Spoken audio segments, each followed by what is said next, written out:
मेनका, देखिए, मैं कुछ नहीं जानती, आपको आना ही पड़ेगा। मेनका किसी से फोन पर बात कर रही थी, तभी उसकी ननद सुगंधा वहां पर आ गई। सुगंधा, अरे भाभी, किसको बुलवाने की बात चल रही है? मेनका यूं अचानक सुगंधा को देखकर हैरान हो गई। डर कर उसने फोन कट कर दिया और फोन बेड पर रखकर वॉशरूम के अंदर चली गई। सुगंधा, ऐसी कौन सी बात हो गई जिस बात से डरकर भाभी को बाथरूम लगाई? तभी सुगंधा की नजर फोन पर गई। उसने कॉल हिस्ट्री चेक की तो उसे पता लगा कि वो उसके ही मंगेतर निहाल से बात कर रही थी। सुगंधा, भाभी, निहाल से आखिर क्या बात कर रही थी? आने दो, बाहर पूछती हूं। थोड़ी देर बाद खुद को हुस्न की परी समझने वाली मेनका बाथरूम से बाहर आ गई। बाहर आते ही सुगंधा ने उससे पूछा, सुगंधा, भाभी, आप मेरे मंगेतर से फोन पर बात कर रही थी? मेनका ने हड़बड़ाते हुए कहा, हां, क्यों? मैं तेरे मंगेतर से बात नहीं कर सकती क्या? सुगंधा, क्यों नहीं भाभी, आप निहाल से बात कर सकती हैं, लेकिन आप उन्हें बुलवाने की बात कर रही थी, ये कुछ समझ में नहीं आया। मेनका ने बात को घुमाते हुए कहा, बात दरअसल ऐसी है कि निहाल के घर वाले तुझे आज शाम को देखने आने वाले हैं और वो कह रहे थे कि मेरे माँ बाप जिस भी लड़की को पसंद कर देंगे मैं उससे शादी कर लूंगा। सुगंधा, वैसे भाभी, निहाल ने बात बिल्कुल सही कही। खैर, शाम को निहाल का परिवार सुगंधा को देखने आया। सुगंधा किचन में चाय बना रही थी, तभी वहां पर उसकी भाभी मेनका आ गई। मेनका, अरे मेरी प्यारी ननद, तुझे देखने लड़का आया है, तू जल्दी से जाकर तैयार हो जा, तब तक मैं चाय बना देती हूं। सुगंधा, भाभी कैसी लग रही हूं मैं? मेनका, क्या बात है सुगंधा, तुझे देखते ही निहाल बेहोश हो जाएगा, देख लेना। ये लो, चाय नाश्ता लेकर जाओ, पर ध्यान रहे सबसे पहले निहाल को ही चाय देना। सुगंधा ने वैसा ही किया। सुगंधा के पिता, खन्ना साहब, ये हमारी बेटी है जिसकी फोटो पंडित जी ने आपको दिखाई थी।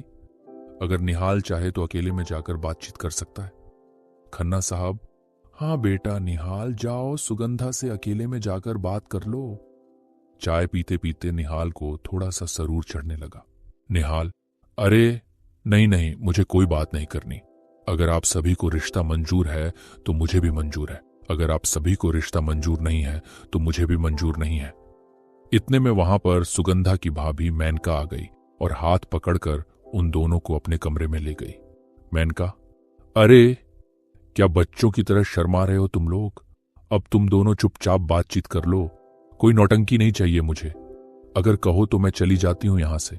निहाल, अरे नहीं नहीं, आप यही रुकिए, वरना घर वाले क्या समझेंगे। सुगंधा, मुझे आपसे कुछ भी नहीं जानना है, आप और आपका परिवार मुझे पसंद है। अगर आप मुझसे कुछ पूछना चाहते हैं तो पूछ सकते हैं। निहाल, नहीं, मैं निहाल कुछ बोलने ही वाला था कि तभी वो बेहोश होकर बेड पर गिर गया। सुगंधा, भाभी, ये क्या हो गया? आप तो शादी से पहले नर्स रह चुकी हैं ना? जल्दी देखिए, मैं भैया को बुलाकर लाती हूं। मेनका, किसी को कुछ बताने की जरूरत नहीं है, बस थोड़ा सा स्ट्रेस होने की वजह से बेहोश हो गया। तुम ऐसा करो, चुपके से पानी लेकर आओ, तब तक मैं इसे देखती हूं। सुगंधा चुपके से पानी लेने चली गई। इधर मेनका ने निहाल को अपने गले से लगा लिया। थोड़ी देर बाद जैसे ही सुगंधा अंदर आई, मेनका निहाल से अलग हो गई। सुगंधा, ये लीजिए भाभी पानी। मेनका ने निहाल के मुंह पर पानी डाला, जिससे उसे होश आ गया। मेनका, क्या करते हो? होने वाले नंदोई साहब होने वाली बीवी को देखकर ही बेहोश हो गए, कमाल है। निहाल और सुगंधा का रिश्ता तय हो गया और दोनों की धूमधाम से शादी हो गई, लेकिन मेनका की नजर निहाल पर ही थी। सुगंधा अब अपने ससुराल जा चुकी थी, लेकिन मेनका बार बार जानबूझकर सुगंधा को फोन करती रहती और उससे बात करने की बजाय निहाल से ही बात करती रहती। मेनका, कैसी है हमारी ननद? ससुराल में मजा आ रहा है या नहीं? सुगंधा, भाभी, निहाल बहुत अच्छे इंसान हैं और इनका परिवार भी बहुत अच्छा है, मुझे यहां पर घर की कमी महसूस ही नहीं होती। मेनका, ये तो बहुत अच्छी बात है, इसी बात पर मेरी बात नंदोई जी से कराओ, जरा उनकी भी खबर लेती हूं। सुगंधा, हाँ हाँ, अभी कराती हूं। सुगंधा ने फोन निहाल को दे दिया। अब मेनका का ये रोज का काम हो गया। वो सुगंधा को फोन करती, लेकिन घंटों निहाल से ही बात किया करती। एक रोज मेनका ने अपनी सासू मां और पति से कहा, सासू माँ 6 महीने हो गए, आपको अपनी बेटी की याद नहीं आती और आप दिन भर काम में ही बिजी रहते हैं। आपको अपनी बहन की याद नहीं आती। हम लड़कियों के साथ यही होता है, शादी होने के बाद मायके वाले भूल जाते हैं हमें। सुगंधा का पति, ये कैसी बातें कर रही हो तुम? मैं भला अपनी बहन को क्यों भूलूंगा? मेनका, अरे तो अब 6 महीने हो गए, अपनी बहन और नंदोई जी को यहां बुला लो, कुछ दिन यहां गुजारेंगे वो लोग। सासू मां, बहू ने तो मेरे दिल की बात छीन ली, मैं अभी फोन करती हूं दामाद जी को। अपनी सासू मां की ये बात सुनकर मेनका बहुत खुश हो गई और शाम को ही निहाल अपनी नई नवेली दुल्हन सुगंधा के साथ उसके मायके आ गया। घर की डोरबेल बजी। सुगंधा की मां, अरे आओ आओ, अंदर आओ तुम दोनों। अंदर जाकर निहाल अपने सास, ससुर और बाकी परिवार वालों से मिला। अगली सुबह जब सुगंधा अपने कमरे में नहीं थी तो इस बात का फायदा उठाकर मेनका उसके कमरे में गई और उसकी साड़ी पहन ली। मेनका, मैं सिर्फ नाम से ही नहीं बल्कि हुस्न से भी मेनका हूं। तभी कमरे में सुगंधा का पति निहाल आ गया। उसने पीछे से मेनका को अपनी बाहों में भर लिया। निहाल, सुगंधा, तुम इस साड़ी में कितनी प्यारी लग रही हो। मैं तुम्हें यह बताने आया हूं कि तुम यहां आराम से रहो अपने परिवार के साथ। मैं आज निकल जाता हूं, मुझे काम है। जाने के बाद सुनते ही मेनका पीछे पलट गई। मेनका, ये क्या कह रहे हो नंदोई जी? निहाल हैरान हो गया और थोड़ा डर भी गया। निहाल, अरे भाभी, आप यहां क्या कर रही हो? आई एम सॉरी, मुझे लगा कि सुगंधा है। मेनका, अरे कोई बात नहीं नंदोई जी, मेरे हुस्न के जाल से कोई नहीं बच पाया। मेनका उसका हाथ पकड़ने लगी, लेकिन तभी निहाल अपना हाथ छुड़ाकर वहां से भाग गया। निहाल, सुगंधा, मैं घर जा रहा हूं, जब भी आना हो मुझे फोन कर देना। सुगंधा की मां, अरे आज तुम नहीं जा सकते निहाल बेटा, आज हमें खातिरदारी करने का मौका तो दो। मेनका, मैं भी तो वही कह रही थी सासू मां। घर वालों के प्रेशर देने की वजह से निहाल उस दिन रुक गया। दिन भर अच्छे अच्छे पकवान बनाकर उसे खिलाए गए, लेकिन पूरा दिन मेनका उससे घूरती रही। रात हो चुकी थी। निहाल और मेनका कहीं गायब थे। सुगंधा, भैया, मेनका भाभी कहीं नहीं दिखाई दे रही और न ही निहाल। सुगंधा का भाई, तुम्हारी भाभी मुझे कहां कुछ बताती है सुगंधा। तभी डोरबेल बजी। सुगंधा ने दरवाजा खोला। सुगंधा ने जो देखा वो देखकर उसके पैरों तले जमीन खिसक गई, क्योंकि निहाल और मेनका के गले में वरमाला पड़ी हुई थी। सुगंधा, भाभी, निहाल, ये सब क्या है? सुगंधा, अब मैं क्या करूं सुगंधा, निहाल पर मेरी पहले से ही नजर रखी थी। अगर निहाल की शादी तुझसे ना होती तो वो मेरे जाल में नहीं फंस पाता। इतने में सुगंधा का भाई आया और उसने निहाल की गिरेबान पकड़ ली। भाई, साले, मैं तुझे इतना अच्छा इंसान समझा और तू मेरी बीवी के साथ ही चक्कर चला बैठा।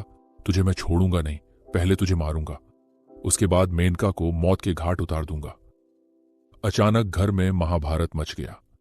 सारे लोग हैरान और परेशान हो गए। सुगंधा के भाई ने एक जोरदार तमाचा निहाल को मारा और वैसे ही निहाल की नींद खुल गई, क्योंकि वो ये सब कुछ सपने में देख रहा था। सुगंधा, निहाल क्या हुआ? तुम हाफ क्यों रहे हो? तुम्हारे चेहरे पर से पसीना क्यों टपक रहा है? कोई बुरा सपना देखा क्या? निहाल, सुगंधा, लगता है अब मुझे तुम्हें बताना ही पड़ेगा। निहाल, क्या बताना पड़ेगा? जो भी हो वो बता दो, परेशान मत हो। सुगंधा, ये जो तुम्हारी मेनका भाभी है ना, ये मुझ पर लाइन दिया करती है। जब भी देखती है मुझे गलत नजर से ही देखती है। इतना सुनते ही सुगंधा हंसने लगी। सुगंधा, अच्छा तो तुम इस बात से परेशान हो? भाभी बहुत ही चुलबुली नेचर की और बहुत मॉडर्न ख्याल की है। वो सभी के साथ ऐसा बिहेव करती है। सो जाओ। निहाल उसके कहने पर सो गया।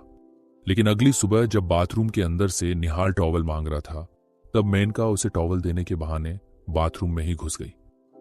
निहाल, अरे छोड़ो भाभी, ये क्या कर रही हो आप? मेनका, इतने नखरे मत दिखाओ। उन लोगों की बातें सुनकर सुगंधा और पूरा परिवार उसके कमरे में आ गया। निहाल बाथरूम का दरवाजा खोलकर बाहर आया और उसके तुरंत बाद मेनका भी बाथरूम से बाहर आ गई। सभी लोग निहाल को ही उल्टा सीधा बोलने लगे, लेकिन तभी बीच में सुगंधा आ गई। सुगंधा, बस कीजिए आप लोग, मुझे निहाल पर पूरा भरोसा है, वो ऐसा कुछ नहीं कर सकते।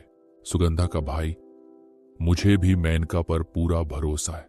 और सुगंधा, तुम अपनी इतनी अच्छी भाभी पर डाउट कर रही हो, सुगंधा, भैया, कल रात में ही निहाल ने मुझे बताया था कि मेनका की उन पर बुरी नजर है, लेकिन मैंने रात में उस बात को इग्नोर कर दिया था। सुगंधा, चलो निहाल, कोई तुम्हारा भरोसा करे या ना करे, मुझे तुम पर पूरा भरोसा है। इतना कहकर सुगंधा ने अपना बैग पैक किया और निहाल के साथ वहां से निकल गई। मेनका, देखिए, इसमें ना ही मेरी गलती और ना ही निहाल की। दामाद जी को लगा कि सुगंधा है, इसलिए उन्होंने मेरा हाथ पकड़कर अंदर खींच लिया। जैसे ही हम दोनों ने एक दूसरे का चेहरा देखा, चीख निकल गई और हम दोनों बाहर आ गए। उसके बाद आप लोग भी आ गए। मेनका को अपनी गलती का एहसास हो गया। उसने फोन करके निहाल से माफी मांग ली और उस बात को वहीं दबा देने के लिए कहा। उसके बाद ना निहाल कभी यहां आया, ना ही मेनका कभी अपनी ननद के घर गई।